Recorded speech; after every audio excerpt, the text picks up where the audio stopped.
Tomas Liebel, everybody! You sexy motherfucker! Okay.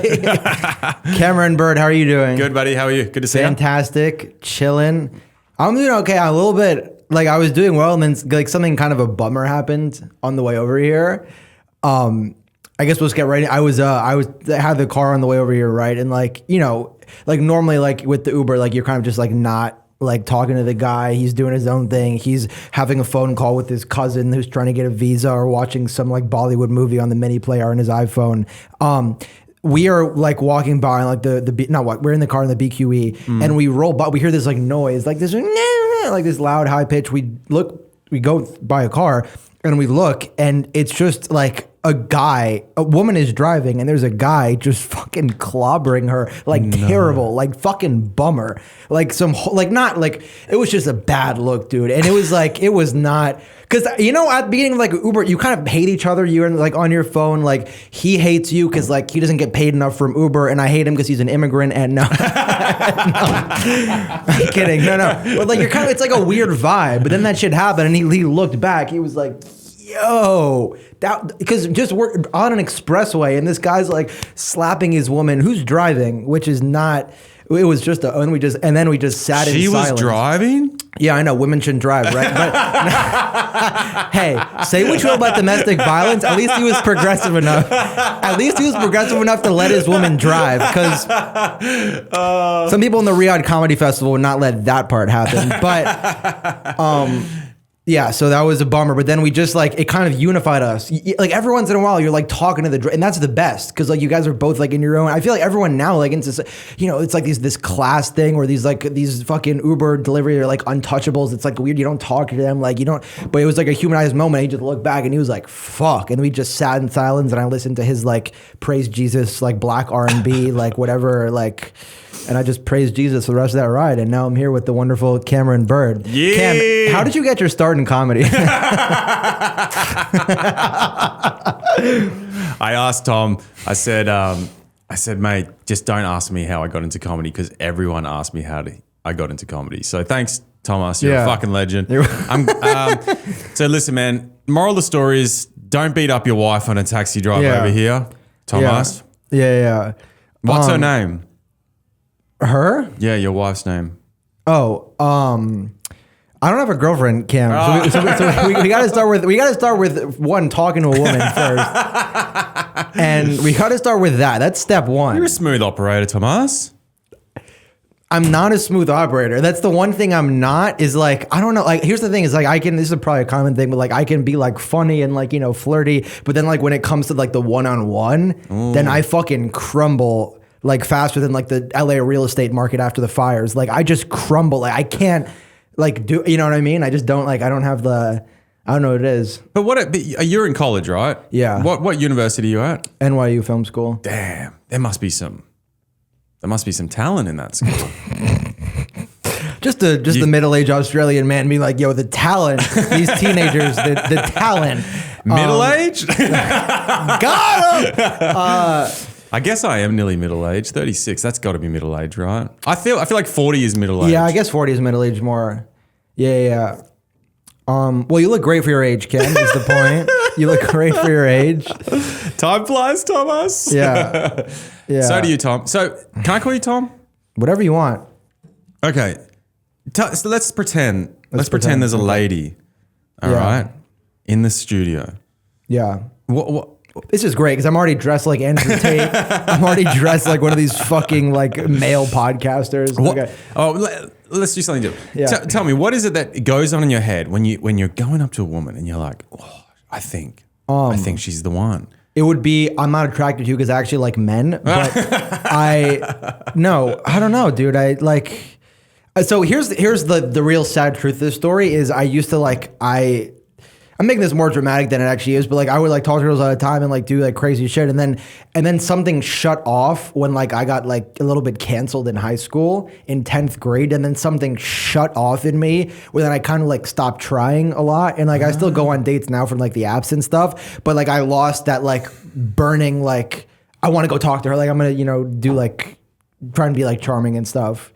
Interesting. So what happened in high school that you got canceled? So Yeah, again, I'm probably making this like more dramatic. Dude, than actually. no, I'm just going to stop you for a second. Please. Everyone's issues are still important. Even if it is a small issue and you're 15 years old, it still feels like the biggest fucking issue in the world. So don't downgrade how you felt about something at the time.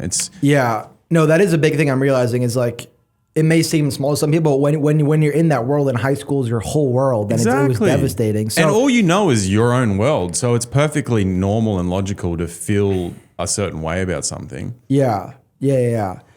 So what happened was I think I started stand up 1 week before 10th grade. No shit. Yeah, I mean, 15 years old. And that's actually a funny story too. We'll start with this. So I was, one weekend and then I got to 10th grade. Like, maybe this is a feeling you shared too. When you start comedy, at least for me, it like, and then you start assuming that identity, it feels like you've always had the identity of a comedian, but you've just now discovered that you do stand up. Like, I feel like that's always been right. And then you just tell everybody immediately. I was like, yeah, I'm a comedian. One weekend, I'm like, yeah, I'm a comedian, And so I did that and I was just really excited. And I was making all this like dumb content on YouTube. And I put together this like 10-minute video that was like some like sketch, some man on the street, some just goofing around, dumb stuff. One of them was I was making fun of women's Tinder profiles, right? So this was the one that got me in trouble. So, because I was just making fun, right? And then one of them was a lady that was plus sized and her like caption was, "I'm not afraid to eat in front of guys," with like a silly emoji. And I was like, actually, it looks like you're not afraid to eat. And people, and that got people really mad. And then there's another one, which was more misogynistic and less funny, which was another girl who was like, I forget what she was like. I don't know my lefts and rights, but I can still drive. And I was like, actually, it says here you're a woman. And like, yeah, that was just funny. That's a funny joke. Yeah, but it was just like it was in the middle of the problem was you're 15. That's the problem. Why does that? Because I think it's like, I think if you say something like that as an adult, I don't think it's nearly as bad. Really? I think you're just more cancelable because you're just a young pup and like you are just, they could just walk all over you. It was really a confluence. That's a good word. It's a confluence of factors. So one of those was that the first year of high school was after COVID. So everybody's in pods. So nobody's interacting with each other. So like I was a new kid, right? New high school. So the 1 year I didn't really know anybody and people are kind of trying to figure out who everybody is. And then like the first thing that like everyone knew about me was this like misogynist looking thing. So that was the first thing. So it resulted in this huge, it was at the peak of like cancel culture, is at the peak of like people being like super self-righteous. These like these private school girls wanting to like be super like activists, even though like their parents are like the most evil like business people you ever heard of. So then, so people got really mad that like all these like, it was literally like every girl in the grade was like, yelling at me and, giving me like that thing. Crazy. So you'd be walking down like the school hall and someone would just say something. Yeah. It was crazy like that for, and it would have been women too. Yeah. It was only women. It was, it was like that for like a week. Like heavy, and then it was just like a slow. So during that week, it was like I couldn't, like walk the hallway without somebody. At one point, I got caught in an elevator by a bunch of girls just like yelling at me, like waiting outside the bathroom for me to like walk so they could call me like a sexist. What happened? Were any of them fat? Actually, I don't think so, because all the girls that were doing this, like it was, but like when activism was like cool, when it was like sexy to be like cancel culture. So like you had the popular girls like doing this stuff, even though like none of them like actually cared about the topics, which I realized years later that they could give less of a shit. Because these same people who were like giving me shit about the jokes, I would see them watching South Park and I'm like, what? Like I couldn't believe. I'm like, how are you the same? Like there was one girl who was like the most mad, and she later was talking about how much she liked Matt Rife, but that one joke where do you know the Matt Rife joke where he talks about domestic violence? Yes. So he had a whole special, and she was talking about, she was like, yeah, I love Matt Rife. It's offensive. I'm like, how? And it just blew my mind that all the same girls that were like, you're the most evil, were like laughing at these, but it kind of made me realize like, oh, none of this is real. Like it was just like I just galvanized this sentiment that was popular with people at that time at the environment I was in about this kind of thing, which kind of gave me some comfort. And then over the course of this, so that happened in the middle of 10th grade, right? And those are just like a slow, like women would not. And then like eventually, then like my friends were like, oh, well, we don't want to hang out with you because like, you know, like I think one girl said like, yeah, Tomas is literally like pussy repellent. And I'm like, yeah, that's like radioactive. So I just like started doing comedy heavy and all this stuff. But over the course of 2 years. You know what? That's pretty funny though that you literally bombed your first joke. Like on a big time scale. And isn't that an amazing introduction into comedy itself? Yeah. You know, because that is kind of this whole process is just eating dick and you still had the tenacity afterwards just to keep going. Right. But it wasn't like the difference is, well, it was like a YouTube video. I understand. No, I know. Yeah. But like with stand up, like, you know, you test this in front of audiences. So like by the time you post something, it's been like grinded to a thing. So if somebody says it's like offensive, it's like, well, that entire room just laughed at it. So it's hard to argue with that. Interesting. But with a YouTube video, it's like I thought of the joke 5 seconds before I said it, and now it's permanent, and now people are getting screen grabs and sending it to the fucking dean. So it's like, you know what I mean? It's like a, you know, like that. I generally think about like how my life would have changed if I hadn't made those 1 or 2 jokes and decided to post them like a retard. Like the course of my life would have been altered because I wouldn't fucking send into like social oblivion and then started doing 10 sets a week as a 15-year-old and fucking like, because before that I was like, you know, my parents wouldn't let me do comedies like on weeknights, so I would do like, you know, Friday, Saturday, couple mics on Sunday, maybe 4 or 5 sets a week. Then that shit happened, and I slowly like just like sold my soul to comedy. I mean, that's dramatic, but and then, you know, I started doing like 8 to 10, 12. I would do this one move where if they give me a 2-hour lunch break, I'd take the 1 train up from Chelsea to the Upper West Side, go do a midday mic at fucking Upper West Side, and take the subway back to school and be late to class so I could like squeeze in mics during the day. That's amazing. So I could get. Yeah, I mean, it's more romantic sounding than it actually is, but you were doing it as almost escapism as well, just to get the fuck out of that place. There. Literally escapism. Yeah. I mean, fuck, dude. Yeah. No, yeah, that was. But here's the thing, though, is like I still like obviously that was terrible, and it like, you know, high school wasn't super, but I still look back at high school and I'm still like, I still miss it. You know what I mean? That's the fucked up thing is like it was you know horrible, and I like.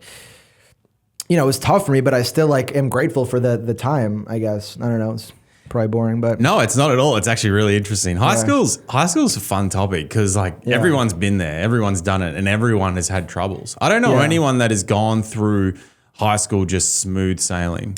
Everyone that I've spoken to. In our world, no. But do you mean like people, like real people, like civilians? Yeah, I just mean in general. Oh yeah, you know, I mean everyone has been bullied at one point. Right. Everyone has been bullied or had some sort of mischief or like some sort of major misunderstanding or a point in time where they're like, oh my God, I just don't want to carry on anymore. Like, and in that time when you are like 15, you don't have the maturity to deal with it. It just feels like the whole world is falling apart. Yeah. And it is just crushing you. I got bullied. That was you exactly. Not to cut you off. That was exactly what it felt like. It was my world is literally falling apart. Like I could not focus for 1 second for like weeks. Thank God for stand up, man. Did you talk about this when you were doing stand up? Did you? So yeah, we'll talk about your bullying things. I do want to hear about that. But this is just like the fucked up thing I realized was the week after this happened, I did an open mic at Eastville, like Saturday 6 o'clock. And I had one of the best sets I've ever had at an open mic because like I just like when shit stuff happens, and this is not a good realization to have because you're like now you want shit stuff to happen, but I was connecting with the audience. I was just so like it's because you need it because when your life is fucked up, you need the connection with the audience. So it's like. Yeah. Yeah, you do. I mean, well, that's what makes good comedy is where it comes from the heart and where it's real, right? Where people can relate. I feel like the best comics are the ones that just nail that. Yeah. Yeah, just channeling that emotion. Turn a real life situation into something that's relatable to everyone. Right. Because whether, you know, like in some respects, what you've gone through, everyone has gone through just in a different way. Right. You just hit it early. That would have been a fucked up time though. What you went through at I don't want to make it seem like like some sob story, like what you went through. I hope I haven't portrayed it as like but it was crushing. Like it did severely alter the course of my life. And it was just happening too when like, you know, Louis was like peak cancel. So I was like, he was like, I don't want to say influence with Louis because, you know, but like I would look at him and how he dealt with it, and I got like really into him, and he really like saved me from like a lot of like terrible like nights and stuff, like seeing how he persevered. Now obviously I'm not a sexual predator, but not yet. You're only 21. You got time. Right. But yeah. No, that's cool, man. So what was the moment that made you first try stand up? Because at 15, like I didn't have the desire to start. I think when I did my first open mic, I was like 32. Right. I never even had thought about comedy prior to then. Right. I did lots of speeches at people's parties and right. A lot of best man speeches. Yeah. I did like 21st birthdays, 30th birthdays. A lot of people would ask me to say something, and so I realized early on that I had a gift to sort of be funny and enjoy an audience, but it's still the dots didn't connect. Yeah. So at 15, I mean, I wish that I knew that I wanted to do stand up at 15. It would have been, or at least 18 or 19. Do you though? Really think about that though, because it's a trade-off. Like you stop becoming a human being. Like like it is a different. It is very different. Like every comic, I remember like when I used to be like like show running at Williamsburg, all these like comics who were successful would be like, God, I wish I started when I was 15. And I'm like, no, you don't though. Like that's a perspective of somebody who had a childhood, who like, I was not that I didn't have a childhood, but like somebody who like lived out their high school and just had fun and partied in college and all this stuff and just was like a normal human being. So like, yeah, it's good for a career that I started early, but it's not great that like I like just tossed away my youth to do this. You know what I mean? Like it is a trade-off. It's not just, you know what I mean? Of course. Yeah. It's a trade-off. What I mean? I think as well, if the beauty of me not doing it in my 20s was I got to work and travel, and I got to enjoy the world, and I got to live overseas and travel Central and South America, travel to Europe, go to Asia. Wow, dude. Got to like experience different, like got to work in the mines and work in, and just work with, so I had good life experience. And I think that would certainly be some sort of trade-off. Right.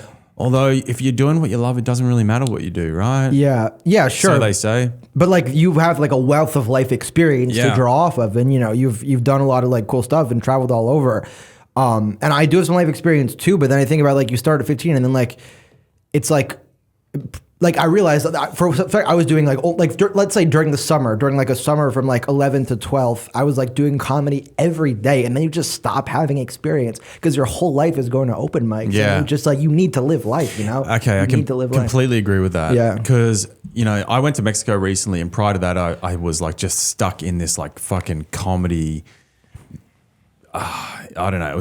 It was like all I was doing was comedy, doing work and then going comedy. And that was it for like nearly almost a year. And it's really hard it's hard to come up with like new material and new perspectives on things when you're just doing the same thing all the time. You need contrast. Like you need. It becomes like gray. It just becomes like you're desensitized to it. It's not as much of a jolt. Yes. Like Louis C.K. describes it as like comedy should be a jolt. It shouldn't be like I'm going to get on the, it's not normal for it to just like, you need to live some real life so that comedy is like what comedy should be, which is like, burst of this weird thing where you're in front of an audience telling them jokes. Yeah. But yeah. Interesting. So how's film school? Film school is a lot of fun. It's interesting. I mean, NYU Film School is like, it's interesting being in class because I'm like literally in a class this semester, which is like the main filmmaking class with like the next generation of elite filmmakers, which is like, it's super daunting because you're with these kids that are literally like the next directors. Can you see who the GOATs are going to be? Like, is there some guys that you can look at? It may even be yourself, but can you see that you're like, oh, this person has talent? Yeah. Here's the thing is like being a director is such like a specific type of crazy. Is that what you're doing for your film school, like specializing in being a director? So what NYU does is like the first couple years, you kind of everyone takes kind of the same classes. Yeah. You can maybe do like specialize in an animation rather than a film or like a documentary, but everyone kind of and then the next 2 years, you have to fulfill your credits with film classes, but you can really choose what you do. So there's some kids that like never touch a camera. They just go like learn editing, learn like sound design, and just learn VFX, and they never are on a live set. And there's some kids that like just don't even deal with story. They just do DP. So there are a lot of kids, to answer your question, that in my class, they've been doing film for a while, and coming from me, pretty much the only film I made was the film I used to get into NYU. That was like my only film. And then I get to NYU, all these kids are like, they already have their own fucking production company. And you're like, fuck. Yeah. Like these kids. So I think again, being a director is a very specific skill. It's very hard. You're combining a lot. You have to be crazy and good at combining this stuff. So I don't see a lot of that yet. I see kids with cool ideas. I see a lot of kids with good cinematography work. They know how to set up a beautiful shot. But the story is one thing that I think is lacking in my class of filmmakers right now. I do think that like I'm not great with like cinematography or all this stuff or sound, but I think one of the things I can do well is story, just from like writing stand-up every day and just being creative. I feel like that is one advantage that I have over these kids, but they are leagues ahead of me in terms of like the actual like technical aspects of directing. And they also, like some of these kids, I'm into color grading, where I saw you had the color grading thing open. I was like talking with him about it. And in color grading, you transferred from the camera's color space to the computer. And I was like, oh, like, what do you have for there? And in the camera color space, he has an Arri Alexa as the camera he shot on, which if you don't know is a $75,000 camera. So I'm like, oh, is that like footage you got off the internet to like practice? He's like, no, that's footage I shot for a short film. I'm like, okay. Like you came to college with a $75,000 camera. Good for you, dude. Like we're not doing the same thing here. Like we're clearly not doing the same thing, but good for you. Rich parents. Yeah, and there's a lot of those kids. And you know what? Some of them are very good at making films. Some of them have like cool shit. Story is still a little bit lacking, but you just have to go like this is a lesson you have to realize again and again is you can't compare your life to other. You have to just focus on you and try and improve, because I just realized I'm never going to be like these kids who own a production company and have like, their parents are like funding like $10 million like short films. Like that's never going to happen. Well, you will. No, that's not true. That's just a limitation you're putting on yourself. That's not true. But I can understand why it feels that way. Right. Because I mean, it's an incredible head start in life to have money behind you. Yeah, it really, really, in any situation, like, unfortunately, money makes the world go round. So you're looking at these kids with these cameras, their production companies. You're like, holy fuck, I'm never going to get there, but you fucking will. Right. I really feel like talent and hard work can outshine any gift, financial gift from. I agree with that, but with the condition over a long period of time, it takes hard work a long time to catch up to these things. Yeah. Because some of these kids with like the Nepo babies, like they work hard and they're talented. So it's like it's hard to just discount them, because some of them just have fancy cameras and some of them have fancy cameras, and you know what? They're actually doing some stuff with the cameras. So you have to it takes a good amount of hard work will eventually get past that. Yeah. But it's going to take a lot of hard work. Yeah, it's true. Because you look at some people like Judd Apatow. You know Judd Apatow? No. He's like a huge he's done like a lot of comedies. He's done some of the most successful like comedy shows and all this stuff. And he started out with that his dad was like a Hollywood executive and just owned a company. And, that's pure nepotism, but he ended up being one of the best people. So, it's like it can just be a head start. It can't, you know what I mean? It's tough. No, I hear some people just have a head start and they take that and run with it. But comparison is the thief of all joy, though, isn't it? Especially even in comedy, man. Oh like it's so every fucking day you look at someone, you're like, holy shit, I'm never going to get to that level. Right. Oh, yeah. And Instagram helps with that. And Instagram is really the best. Isn't Instagram just a soul-sucking exercise? Oh, my God. And you have to be on it. You have to be on it. You have to be on it. And the algorithm gets more and more addictive as the years go by. Hey, do you ever just find yourself, you're like, all right, like, because for my podcast, for example, I check in with people's profiles before I publish about them so I can just get some details. Right. But it's just like, all right, I'm going to go on, check out Thomas's profile. Right. And then all of a sudden, an hour later, I'm on a fucking reel. And I'm like, what the fuck? And then I'm like, what did I come on here to do? Yeah, you forget. Thomas, all right, back. Yeah. And then another hour. I'm like, oh my God, it's just... I wish I could delete it. I wish I didn't have to be on there. That's the tough thing with comedy, dude.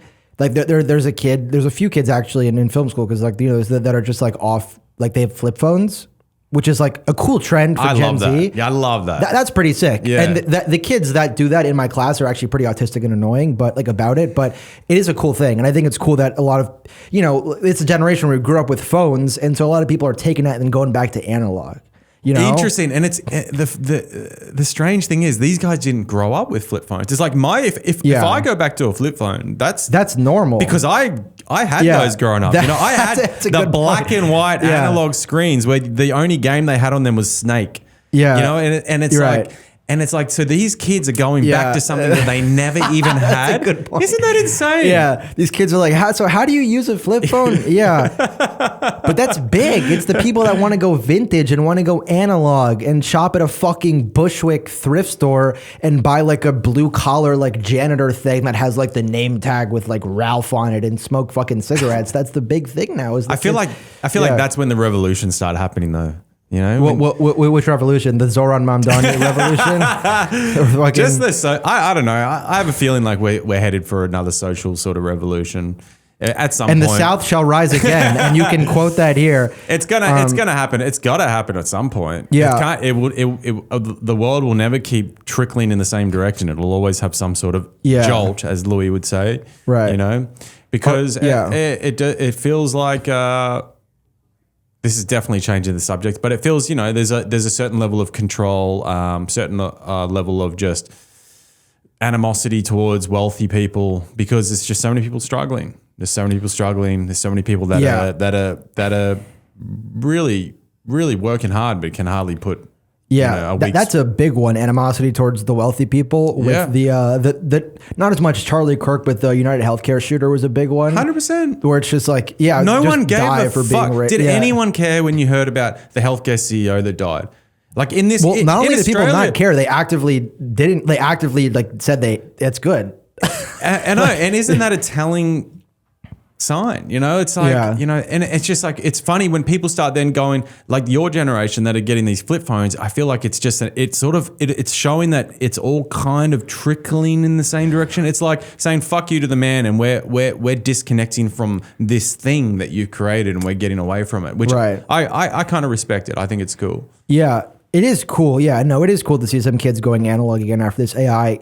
Speaking of Gen Z revolutions, have you heard of what's happened in Nepal? No, tell me. Very funny. So what happened is that something with like they had like a bad election or something or like, and effectively what happened is that Gen Z took over and held an election on Discord. Do you know what Discord is? No. Discord is this chat for like gaming, like it's like Reddit, but like for like people who game. Right. So they held an election over this like fucking gaming app and they elected the next fucking whatever it is of Nepal. And it's legitimate? It's a huge story. It's pretty funny. It's just Gen Z. Have I not heard this? I know. It's because here's why you don't heard it, because there's a million fucking things happening, so you don't hear of shit like this, dude. Yeah. There's so much news going on all the time that this can slip. But isn't that cool though? I love that. I really love it, and I think I love the idea of it. I love the idea. I think it's great. Yeah. I just think when you look at all the fuckery that goes on in the world, I believe it all stems from there's a few bad actors at the top that are just like they're little puppet masters just pulling the strings. It's getting really close to a Kanye speech. I'm not gonna lie. He said there's these rich, wealthy puppet masters. This is literally the meme with the dolls with the Jewish fucking. I see it. I see it. I've been seeing it for a long time, but what can you do? You have to be compliant in this world. You got to. We're alive. We're breathing. We got to do our thing, and there's not much you can do. You just got to kind of get on with it. But what's the young generation's view on like the whole Charlie Kirk shooting? Are you guys getting into that?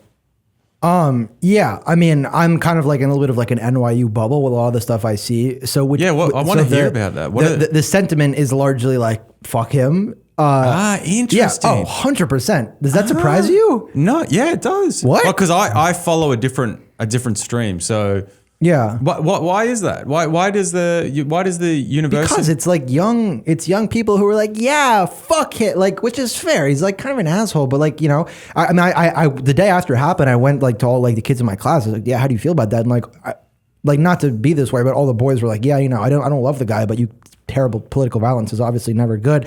And then like most of the girls were like, yeah, fuck him, he deserved to die. And I'm like, all right, cool. Wow. Like, yeah. That's crazy. Really? Is that surprising to you? Yeah, it's really surprising. Yeah. Do you think that's like a New York thing because everyone's so left here? Like if you were to go to the South, it would be a completely different thing potentially. Yeah. Is it that like everyone's like so left here? I think one thing is when that's like the established thing of what's right, you can feel comfortable saying a lot within that thing. Like when it's the established, like that's just the status quo. So it's kind of assumed in NYU and these liberal institutions, because it's kind of true that like it's just going to be like left. Like I feel like in the history of college, university, it's been a little bit more open-minded, but recently in the past whatever years, it's become like the assumption is that we're all left here. Wow. Which most of we are. Like I'm like, progressive, whatever, Democrat.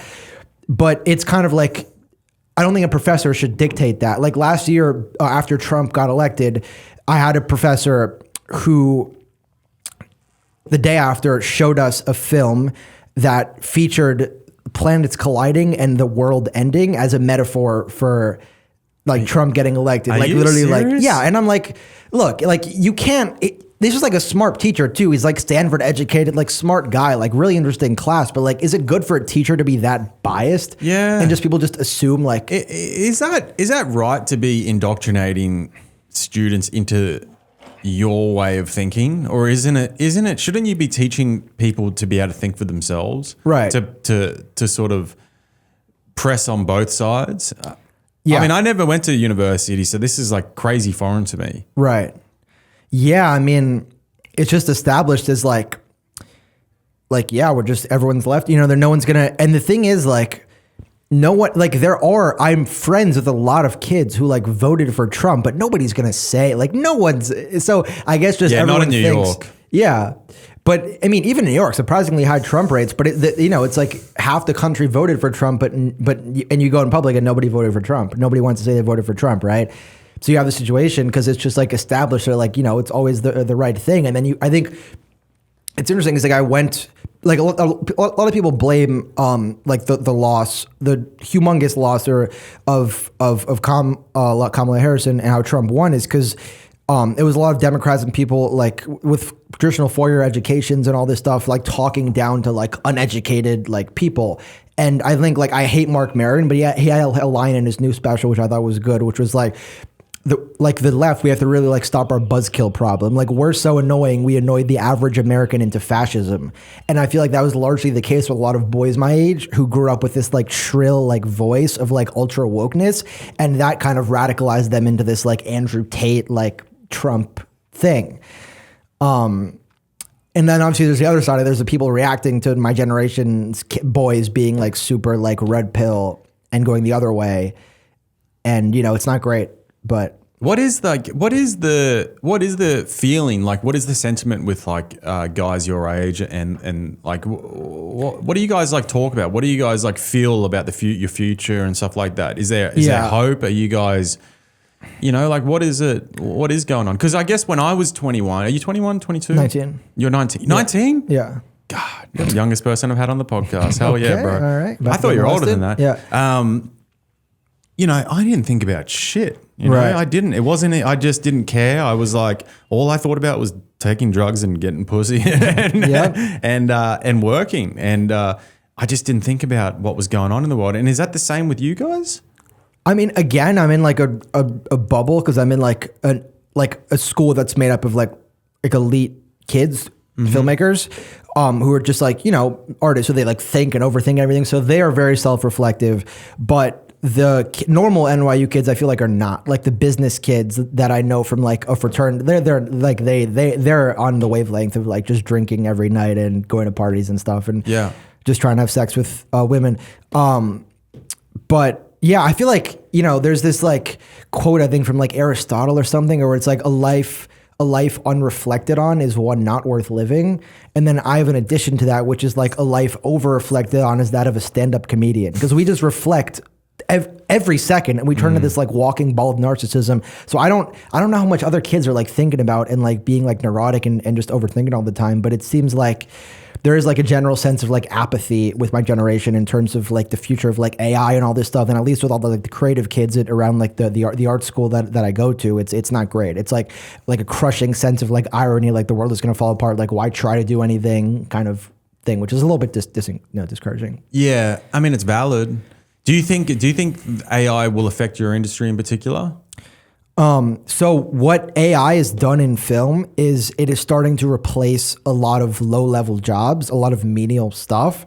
The thing is, every great director or what have you started out with these low-level jobs. So if you don't have those positions for people to fill, then you can't, it's not going to build, you know what I mean? Like, yeah, like all these great guys, like the best directors started out like carrying cables. Yeah. Or whatever, doing the sound or some other thing like data stuff. And if that's gone, then who's going to, you know what I mean? It's, I think what is funny. It's like a beehive, you know. Yeah, like yeah, you take out the you know, half the working bees, and what happens? You know, Yeah. I mean, it would just slowly kind of fall apart, wouldn't it? Right. Unravel. May not. Yeah. You replace them with little robot bees, maybe. Right. I think a bad analogy, but I don't know. I think it's lucky that I've chosen a creative thing, and also like stand up. Stand up, like this is hilarious, but just it is the last thing that's going to be taken by AI. Thank God for that. Thank God the thing we both want to do is like not like I don't think ever going to be. I'm very, very surprised because the whole point of stand up is that's live entertainment.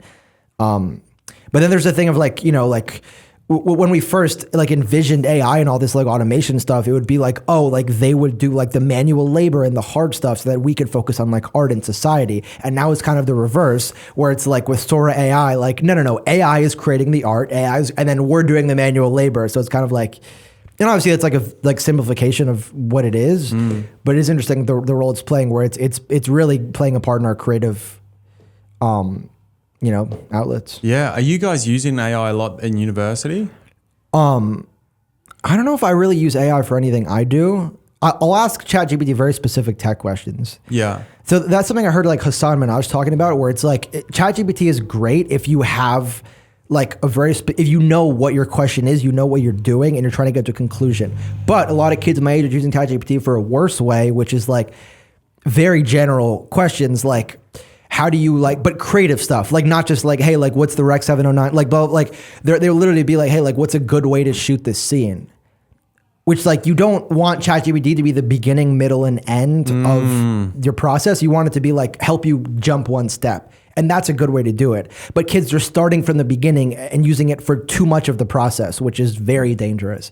If you use it for like one little part, that's fine. But if you like start out like, hey, like give me some ideas for stories, like that, like you're really removing a lot of the creative of your creative. Yeah. It's not great. No, it can't be. It's going to be interesting where we head, man. Yeah. We're going to crazy times, but it's fun. It's a good time to be alive. We got we got everything. You can't. Hey, now it's fun. This is the best time. I mean, I feel like everyone's like, you know, people that are going back to flip phones and wishing they're in the 1980s. I'm like, no, you fucking don't. You know, all right. Yeah. They're cosplaying. There is, we've got everything now. It is so good. It's such now it's good. It's good. Right now it's fun. Right now we can watch a video of Martin Luther King dropping into a half pipe on an X Games. And that's hilarious. Yeah. It's going to be bad. Right now, I think someone said that we're in the fun part of global warming. It's nice and warm now. It's about to be terrible, but we're in the fun part. You know, it's nice. I don't believe in global warming, but... Okay. I don't at all. Yeah. Actually, there was a scientist came out yesterday. He published a paper, and he said the global warming, the whole thing has been a sham. Really? Yeah. And a very reputable scientist. He said the whole thing's been a sham. It's been completely lies, made up, you know, developed by certain people to push a certain agenda. And we're actually not heading into a warming stage. We're actually heading into a cooling stage. Wow. And yeah, that's not the first time I've heard this. I've heard a bunch of people talk about this. Conversation. So I don't know. Anyway, let's keep going. I wanted to talk to you. I wanted to ask you about something that you say on stage pretty regularly. It's about that you're from Brazil. Are you from Brazil originally? Yeah. Were you born there? Yeah, I was born there. Yeah. How long ago? How did that come about? I was born in Brazil. My mom was Brazilian side of the family. So was your dad like American? Yeah. He went over there on a little holiday. No, it wasn't siesta. like that. They met in college and then went to Brazil. I'm not a passport fucking child. I'm not Chris Toast comedy. Yeah, so my parents were in Brazil, and then I spent the first years of my life there, and which was like not that influenced, but I came here, and then I think one thing that did influence me a lot was during the summer for a few years, during like elementary and some of middle school, my mom would make me do like a month of school in like Brazilian school, which like that was like a tough thing Because first of all, I knew how to speak the language fluently, but I couldn't read and write, and I was like doing school in this different system, and the Brazilian kids, you know, it's like they're more aggressive, they're more like, so that like kind of got me. I think part of what made me a comedian is having to like make friends in this new environment and be like the American kid, who's like not illiterate, but like, you know, Yeah. So that was interesting. That was fun. So can you speak Portuguese? Yeah, I can speak Portuguese pretty fluently. The thing is, like people, whenever I speak to an actual Brazilian, they can immediately tell that like I have the gringo accent. Like, you know who like Rafi Bastos is, the comedian? He's this Brazilian comedian who got canceled in Brazil. And he's famous. He has 2 accounts with 1 million followers. He's really good. So he was at Williamsburg Comedy Club. I was show running. I see him come in, and I'm like, Rafinha, tudo bem, meu? Bem-vindo ao clube. And so he goes in the door, right? He's trying to, and then he pops the door back open, and he goes, "Are you Brazilian?" And I go, "Fuck!" Like, is that how bad my accent is? That he's like, what's wrong with you? Like, he thought he was hallucinating, and I'm like, yeah. Where else am I from? So that, you know, I can speak fluently though. Yeah, That's crazy. yeah.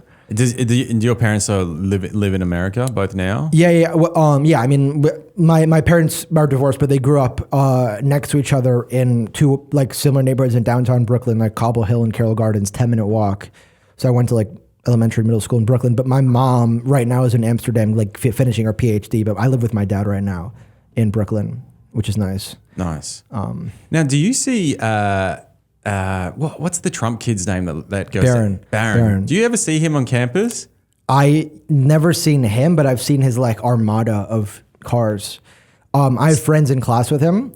So his deal is that he only has to take 2 in-person classes per year, and the rest can be online. So he comes in for 2 like big lectures, and he'll have, I've heard that he has a Secret Service agent here, Secret Service agent here, and then he'll have one guarding the door. No shit. But I heard people aren't going to like this. He's kind of a nice guy. He's kind of a dope. I bet he's great. Yeah, he's fucking based. Like, I don't know if you heard, there was this like scandal recently where he sold all his crypto and like made 80 million. Legit? Yeah. So like, it's funny to have one of those kids in your class that's like, just like that'd be crazy to have like he's worth $100 million and there's fucking agents next to him. Would he have friends? Like, could you have friends when you're at that level? Tough, You've got a Secret Service either side. That's like, how would tough. you ever? Yeah. Like, if he goes on a date, what would that even look like?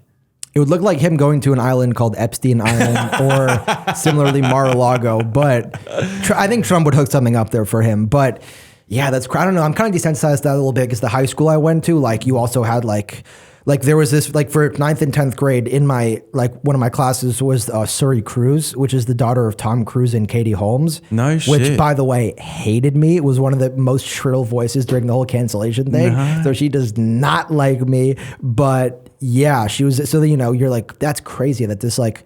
Would she always have security with her? No. Okay. Because, yeah, it was a nice, but I don't know if you know the story with that is Tom Cruise at a young age for her was forced to cut ties with her and Katie Holmes because he was a member of the Church of Scientology, as you may know, and they did not allow him to talk to his daughter because she was not a member of the Church of Scientology, and Katie Holmes did not want to make her a member. So she literally was like abandoned by Tom Cruise. Are you serious? Yes. Yeah. And she's one of them, like, one of the most famous babies, yeah. I was talking about this with my mum the other day. She told me that, he doesn't see the child, and I wondered why. Yeah. How could you do that? What a fucking loser. Yeah. Are you serious? Not a great guy. No. But the new Mission Impossible is pretty sick. But yeah. So as far as you know, he hasn't had any contact with his daughter or like. Listen, I don't know the personals. I just know this was like a big story. And I remember like her kind of like news, whatever, her zhuzh was kind of like waning off by the time. But I heard from my friends that were like, she went to the school like younger, that she would come out of school when she was like 8 or 9 and there'd be like paparazzi there, like, which that's gotta fuck you up. I mean, like doing stand up at 15, not great, but having paparazzi when you walk out of school. And then I had a friend who would like in 9th grade, like pull a prank, like or if she was being mean to him, he would be like, hey, is that Suri Cruise right there? And people would like flock and be like, oh my God, it's Suri Cruise. Because she's like a famous kid. Like before she was born, she was famous. This was a big thing. Like, oh, you know, Tom Cruise, Katie Holmes, it was like a famous thing. Yeah. That's crazy. Imagine being famous even before you even come to existence. Yeah. And then you have to come into this life and everyone knows that your dad is this super cool guy. Crazy. Do you know if she's followed in his footsteps at all? Has she gotten into acting or? I mean, you got to think that they don't. if Katie Holmes has a brain, she does not want her kid getting into acting. But do you? I mean, do you think it's a good leg up in life to be that famous? Or do you I think no. I would hate that. No, I want to be able to fly under the radar. I don't want to walk down the street and be recognized everywhere I go. I mean, maybe now I could handle it, but at high school age or like a young adult, that would have ruined me, dude. Yeah. I mean, because, you know, it's interesting because like comics, like I don't know for you, but for me, it's like, I'm not like opposed to being famous, but being famous isn't the goal for me. Being successful at comedy and performing for audiences is the goal. And then like famous is like a side thing. But like there's people who out there who like their main thing is they want to be famous. Yeah. And that's really mental illness. Like we have some kind of mental illness where like we need attention, we need, you know, but it's like for our jokes. And some people just like want to be actors so that they can have people be like, which is like, that's not mentally healthy, especially dealing with that at a young age. And you get that drug so early and the rest of your life is just chasing that like child star. Like imagine being a Nickelodeon child star. It's because I'll end up being fucking drug addicts because like you have such a fucking rush and then like how do you follow that? You can't follow that. You know what I mean? You want like I feel like in life you want like a slow, gradual like some of these kids that just go like this and then it's just like you can't. It's tough. Yeah. It would have been awful for me because I was, you know, I was so easily influenced. Yeah. You know, like, If someone put something in front of me, I'd be like, yeah, let's fucking do it. Like, whatever, you know, like it wouldn't matter what it was. Right. And having that much access to things, to like wealthy people, I don't know, to crazy experiences, I would have been a mess. Yeah. But I literally like I grew up like I didn't grow up, but I went to like high school with these kids that like their parents are like famous, like, you know, these kids sit next to a kid who's like a literally driving race cars. And then, you know, it's interesting. Like these kids, like a lot of them are just like so depressed and like so apathetic. Like I dated one girl, like not really dated, but like a couple dates with her dad was like a Russian oligarch. And I go like, hey, so like, what'd you do today? And she's like, I just sat in bed. And I was like, you didn't like go out? She's like, no, I just stayed in. I'm like, okay, it's 7 p.m.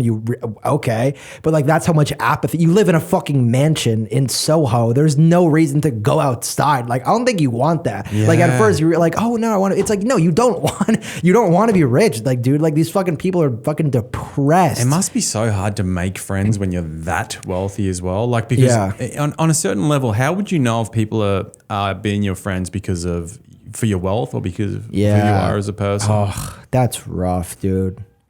Yeah. And that is one thing I'm grateful for in comedy is like, you know, we're just friends. We're kind of like all a little bit friends with each other. And like, even like the comics that like some comics that are like famous will just be nice to you and talk to you and you'll be on the same show with a guy and they'll just be super level headed because you get ego checked every time you go on stage. So there's not like this building up of this like rock star energy because every time it resets. It's very humbling. Yeah. Right. And even the big dogs, like the guys that are just murderers, you can go on shows and see them eat dick, you know, and that's humbling as well. It's like, dude, I saw this guy. I think he must have got a spot from the industry room, but he performed at the Red Room at Broadway on Wednesday night. And but he was like a famous guy or no. This is completely unrelated story, but he fucking ate it. It was 5 minutes of just bombing, not a single laugh, not a single proper structured joke. Damn. Was the audience good? How was the audience? The audience just were not about it. And it wasn't their fault. I'm saying during the rest of the show. They were fine. They were fine. They were small, but they were fine. Yeah. But have you ever watched someone perform and they've gone so badly that you had to walk out of the room? Like it hurt me to watch, dude. I was getting those like gut anxiety feelings. I was like, I can't do another minute of this. It was insane. Yeah. No, that happens all the time. That's like half the sets you watch, especially at like open mics. You're like, oh. Yeah, but at a show, it's like. Yeah, packed out Broadway audience. Oh, fuck, dude. Yeah, those make it real. I feel like comics of all people, like there's certain bombs that we can enjoy because it's people we know and we know are funny, and that's hilarious. Yes. Like seeing buddy we know just fucking especially okay, because like I had this the other night. It was a woman. I'm not going to say her name, but she's a great comic, and her jokes are pretty edgy. And she performed great, but the audience were not about her. And she hardly got any laughs, but I fucking loved watching it. And so you've got that aspect too, where you know you're watching good comedy, but it's like the audience doesn't know they're watching good comedy. Yeah. Yeah, and it's never a good look for the comic to be like, Yeah, these jokes usually work, and like, you know what I mean. I know you can't like, blame the audience. But that never goes well. It never goes well to be like, I'm actually famous though. You guys are lucky to be seeing me. But like, you know, it's true. But but the thing is, the people in the room like don't care. In your mind, you're like, oh, you're comparing this. They're just there for you. They're like, no, say something fucking funny, dude. Like, stop bombing. But you mentioned Riyadh very early in the podcast, and I wanted to get what's your view on that? You know, should they have gone? Should they have not have gone? What was the consensus around the schoolyard? What was the vibes that was going on with that? I think like as like comedians, like it's obviously a huge thing in our world, and like we think it's pretty like, you know, this stuff we notice more. A lot of kids my age, especially in school, like they knew about it, but they didn't like. They're not super. Yeah, they don't have a dog in the fight. But I feel like, you know, the people that do know what I'm talking about, like, you know, it's crazy. I really thought it was like unacceptable, and then I kind of like heard some opinions about like Schultz talking about it and Louis talking about it. I still don't like Bill Burr going. I feel like that's like not a great look, but you get it. It's like, because in comedy, like you work so fucking hard year after year doing terrible open mics, not getting paid. You finally get paid. You get paid a drink ticket or $10. You do these terrible gigs for literally decades. And then you get a gig that's like, you can increase your net worth by like 10% with one fucking show. And it's like, it's hard to blame a comic for that. You know what I mean? It's like with families, blame these people have families. And here's the thing is, for a lot of these people that were like there, like they're very rich, like already, but it's just hard to turn down like that amount of money when your normal paycheck is like $50 for a city spot. At the cellar, you're getting paid 50. And then you have a check for like 1.6 milli. Like it's just that number. Like, how do you turn that down? I don't think you can. Yeah. I don't think you can. It's tough. Like, if it was me, I would have gone. Yeah. 100%. I just think like you have worked so hard your whole life and taken so many hits, and you've just got this like golden goose in front of you. Like, of course you're going to take it. And it's also like, how far back do you blame the generations of their choices? Yeah. Do you know what I mean by that? Like, it's like, like if you meet a German now, right, you don't go fuck you for World War II, because you know that this person had nothing to do with what happened then. So what I'm getting at is I know the whole thing was like to do with kind of September 11 and how the Saudis had a hand. But it's like the people watching the show are not related. I would have nothing to do with it. They're just people. Everyone is just people. There's, as I said before, there's always a few bad actors at the top that make the fucking decisions. Mm-hmm. And then there's the majority of the people, like 99% of the people in every population are just good people. They just want to be normal people, live their lives, do their shit. I don't know. So in that respect, like, I think there's nothing wrong with going. Yeah. And that is something that Schultz talked about ad nauseum, which was that like he's going to perform for his fans. His fans don't decide where they live, where they're born, where they're raised. They just, you know what I mean? So it's like, go perform for people. Like, who cares what the government like is there? And like, it is tough though, like, because some governments are like so like evil that you're like, but it's hard to like blame somebody for growing up in a place and living somewhere. But then some places are so fucking evil. Like some of these countries, it's like hard. Like, for example, like China. Like I love Chinese culture. I like studied Chinese in high school. But then it's just like some of the shit they're doing is like so evil, and it's like how much agency do you have for remaining to live in China or one of these countries? Like, how much agency does a person have to like leave or whatever, or be complicit in the atrocities that this fucking country is doing? You know, it's like how much can you blame somebody? Yeah, I don't think you can. Right. And if you do, I don't think it's right. I think you're not looking at things clearly. Yeah. Because then they can do the same thing to you. You know, well, they can go, well, we're not going to America because you illegally invaded Iraq and you guys are all a bunch of cunts. And like, it's like, it can just. Well, America's done nothing wrong actually, but yeah. No, we're like, I think we have a pretty great track record. We have no bad wars. We're a pretty like rock solid country, but I would say, I'm not sure if you're being serious or not. No, we're horrible. You pulled the straightest face, and I was like, I'm not sure what this guy. No. Well done, man. Yeah, this is a bad look, I guess. Me just looking like a fucking Barron Trump. You said that so sincerely. I was like, okay, I don't know what this little fucking Gen Z fuck really thinks. He's a fucking NYU little lefty. Maybe he does really think I thought you were about to blow up on me. I thought you were about to blow up. You gave me the eyes like, I was like, fuck, I was just waiting. I was like, when's the smile coming? Yeah. I mean, well, yeah, to your point, I mean, it's hypocritical. Right. I don't know if that is your point, but that, it's every country is done wrong. Right. So like, where does it end? Where do you draw the moral line? You can't. Right. Like it's crazy to even try. Yeah. If you try and draw a moral line here, you can take one generation step back and then go, oh, we fucked up there. And then all right, so this justifies that and that. It's like, no, we're all fucked up.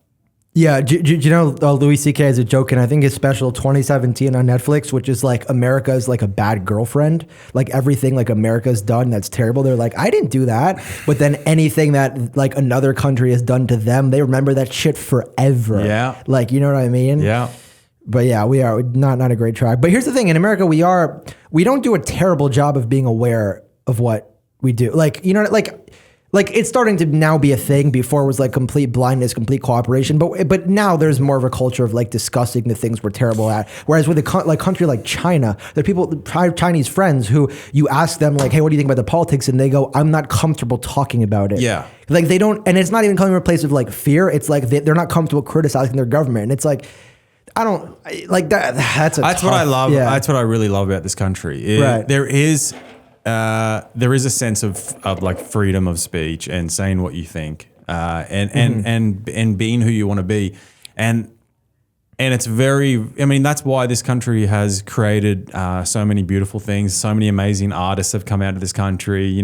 Tech developments and just like entrepreneurship. This country has produced some of like the finest people in the world. Yeah, because we can express ourselves freely. Exactly, and coming from another country like Australia is a very free country, right?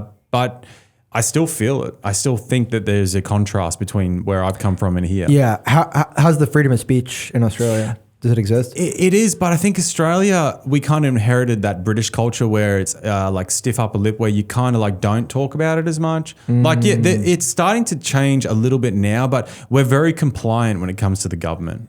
Yeah. Like we kind of just like, oh, all right, they said this, we're doing this. Like COVID was a classic example of, we had Melbourne, which is one of our largest cities in Australia. Right. I think if not the largest city in Australia, but it'd either be Melbourne or Sydney. Was the second most lockdown city in the world during COVID. Really? Aside from Wuhan. Wuhan was number one. Melbourne was number two. An Australian, and we were compliant. We just went, all right, the government's telling us to do this. This is what we're doing. Right. There were certainly people like outliers that went against the narrative and were like, fuck you. There was people that protest, but a lot of these people got arrested. The police were like really brutal. We don't also have guns in Australia. So there's like, right. Like we're very compliant, and I don't know if inherently that comes back to like our convict heritage, right? Where we came from a place where for a very long time we were like told, we were almost, it was almost slavery in a sense, we're like white slaves. Try telling people that. Well, until we got our freedom, it was you got sent over there for stealing a loaf of bread. Yeah. Well, it's not slavery in the sense of, okay, it is a little different, but I agree with you. Totally slavery. There's certainly some similarities, but by the way, when I say tell people that, I'm not saying that like it's not slavery. I'm being like, try explaining to a fucking 19-year-old blue-haired NYU student that white people actually were enslaved.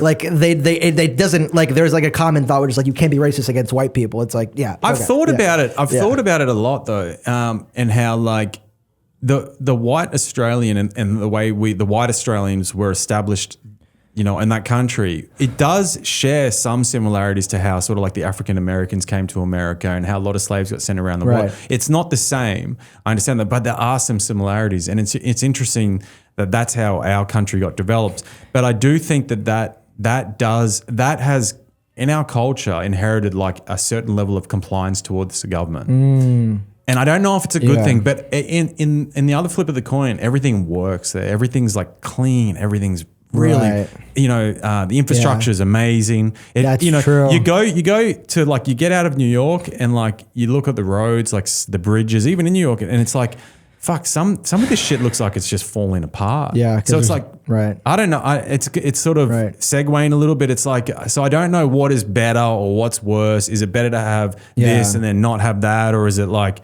I mean, I think the nuclear example of what you're describing is Japan, where it's like the level of compliance there is like through the roof. They will not talk back to anybody older than like they very respect. They don't want to lose face, all that stuff.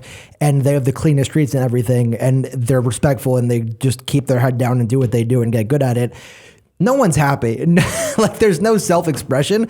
Everything works. Shit is perfect. Yeah. Nobody is happy. I've been to Japan like literally twice for like long periods of time. Like you know what I mean? Everyone. It feels like everyone there is depressed, and I don't want to be coming from like Eurocentric perspective because people now go like, well, you can't judge happiness with your standards. I'm like, I think getting blackout drunk every night is not happy. I'm gonna go out on a limb here and say that getting blackout drunk with your boss at your fucking salary office job is not the definition of happiness. Don't they? They do. Yeah. Literally, that's what it is. Is you go get drinks with your boss and you have to get drunk and then go to the office the next day and work for 12 hours. Isn't that an interesting thought though? So the most compliant country of like their citizens, everything works and is incredible. They got the best technology, but they're the most miserable. Then you got kind of like the middle of the line, which is kind of like Australia in a sense, like where we're semi-compliant.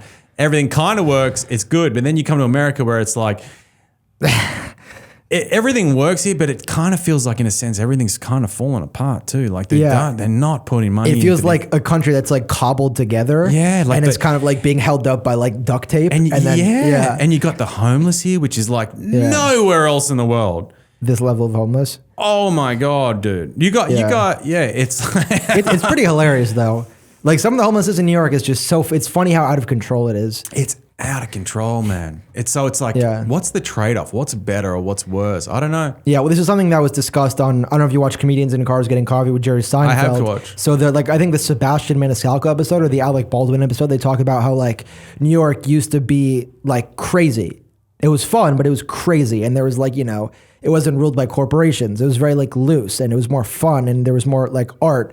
And it's not like it is now, which is like a mall, as Tim Dillon would say. But then now it's like this like corporation. It feels like, like, so it's like, I think that's like an eternal question we have now we have to face ourselves with is, do you prefer like the 80s where it was this like loose, crazy, like hellhole that was fun, or like a super safe corporation where everything's a Whole Foods or a fucking like office building and you have like finance bros ruling Williamsburg? Like which one is better? Like sterile but like boring and soul crushing, or like fun but dangerous? Like that's like a big transition of.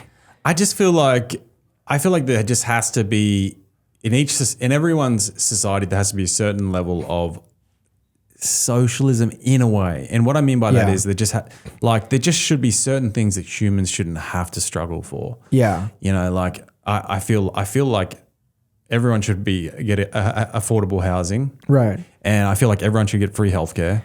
Right. Like I feel like free healthcare, number one, in any country. Yeah. If you're a citizen and you're born in a fucking country, you should be able to get injured and go to a hospital and be looked after. Right. And then, like, I don't know. As long as you're born in a white country. As long as your country has hospitals. Then, I don't know. Yeah, I could go on for this shit for days. But then like one thing you need to realize is no economy ever in history has ever been completely capitalist or completely socialist. Every economy is a mix. Like literally, there has not been one example that's all one. It's all like on different ends of the spectrum. Like even like the Soviet Union, they still had aspects of like capitalism, right? And, of course. And now we still have some social programs. You need to have both, because if you don't have capitalism, there's no desire to like create entrepreneurs. And entrepreneurs truly are what brings like technology to the forefront and guys to create and if there has to be an incentive to do something. Yeah, but then there's people who are a little too incentivized, like our buddy Elon Musk, and my heart goes out to him, who like is so good at capitalism that he's now like more power than the president of the United States. Yeah, and it's also people just in general just shouldn't have that much money. What's the point? What's the point? I agree with you, but then you hear fucking Zoran talk and you hear him be like, there shouldn't be billionaires. It's like, okay, well, how do you solve that problem? He literally goes like, you should be able to make more than $1 billion. I'm like, yeah, like I agree in emotion, but that's not realistic. It's not. There's some people that are fucking crazy enough, like Elon Musk and Jeff Bezos, to do these things. So like, how are you going to do that? You can't just be like, abolish billionaires. Yeah. Like, what's that going to do? It's just like why you just, it's just going back to like putting the moral line in the sand. It's like, where do you put it in? It's like, all right, so what? Why is it okay for them to make up to $1 billion and then at $1 billion it's not okay? It's like, right.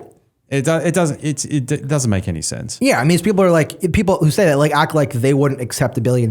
It's like these people, like everyone's trying to like in some way be successful, get money. These people are very good at it, crazy, but you can't blame somebody for like doing the system well. Change the system however you want. You can't blame somebody for playing the video game and getting to the top. You can't blame somebody for creating fucking rockets and trying to occupy Mars.